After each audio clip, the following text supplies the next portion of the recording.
this brings me to the last point I want to make tonight, which is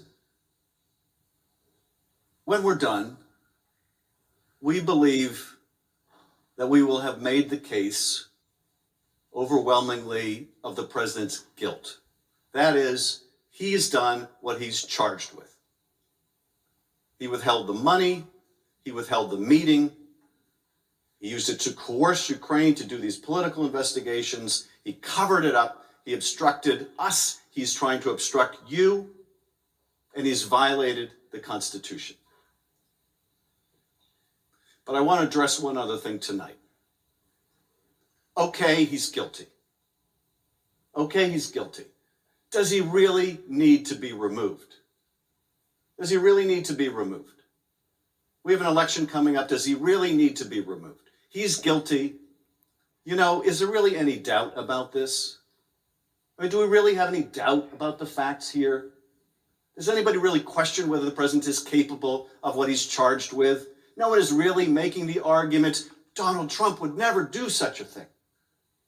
Because of course we know that he would, and of course we know that he did. It's a somewhat different question, though, to ask, okay, it's pretty obvious, whether we can say it publicly or we can't say it publicly, we all know what we're dealing here with this president. But does he really need to be removed? And this is why he needs to be removed. Donald Trump chose Rudy Giuliani over his own intelligence agencies. He chose Rudy Giuliani over his own FBI director. He chose Rudy Giuliani over his own national security advisors. When all of them were telling him this Ukraine 2016 stuff is kooky, crazy Russian propaganda, he chose not to believe them. He chose to believe Rudy Giuliani.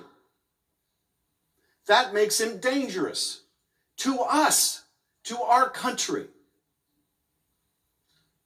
That was Donald Trump's choice. Now, why would Donald Trump believe a man like Rudy Giuliani over a man like Christopher Wray? Okay? Why would anyone in their right mind believe Rudy Giuliani over Christopher Wray?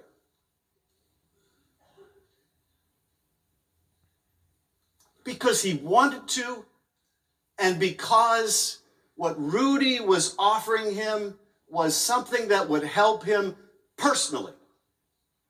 And what Christopher Wray was offering him was merely the truth. What Christopher Wray was offering him was merely the information he needed to protect his country and its elections. But that's not good enough. What's in it for him? What's in it for Donald Trump? This is why he needs to be removed. Now, you may be asking, how much damage can he really do in the next several months until the election? A lot. A lot of damage. Now, we just saw last week a report that Russia tried to hack, or maybe did hack, Burisma. Okay?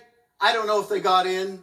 I'm trying to find out. My colleagues on the Intel Committee, House and Senate, we're trying to find out, did the Russians get in? What are the Russian plans and intentions? Well, let's say they got in. And let's say they start dumping documents to interfere in the next election.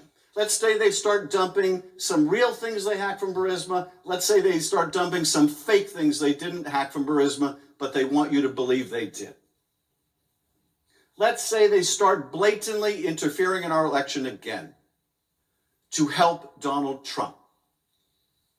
Can you have the least bit of confidence that Donald Trump will stand up to them and protect our national interest over his own personal interest? You know you can't, which makes him dangerous to this country.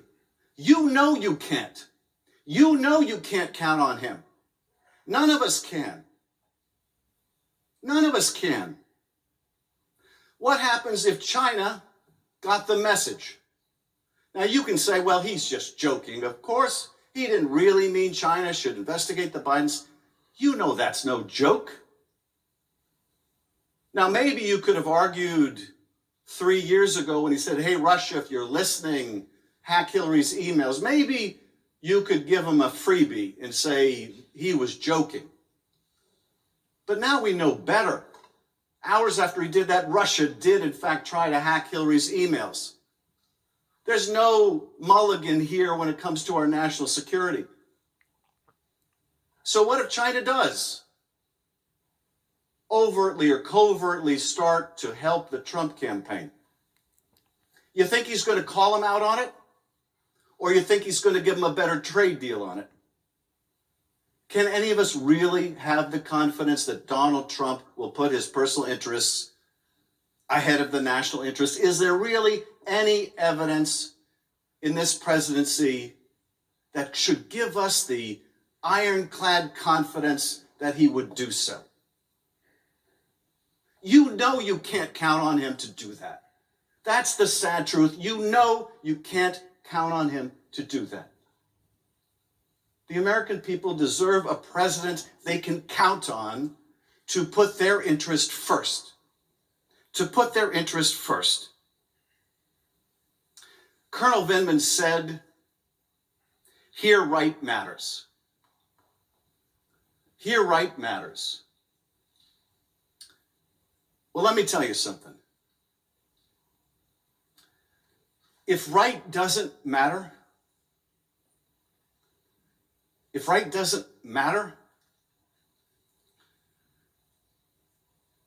doesn't matter how good the Constitution is. It doesn't matter how brilliant the framers were. It doesn't matter how good or bad our advocacy in this trial is. It doesn't matter how well written the oath of impartiality is. If right doesn't matter, we're lost. If the truth doesn't matter, we're lost. Framers couldn't protect us from ourselves if right and truth don't matter. And you know that what he did was not right. You know, that's what they do in the old country that Colonel Vindman's father came from, or the old country that my great-grandfather came from, or the old countries that your ancestors came from, or maybe you came from.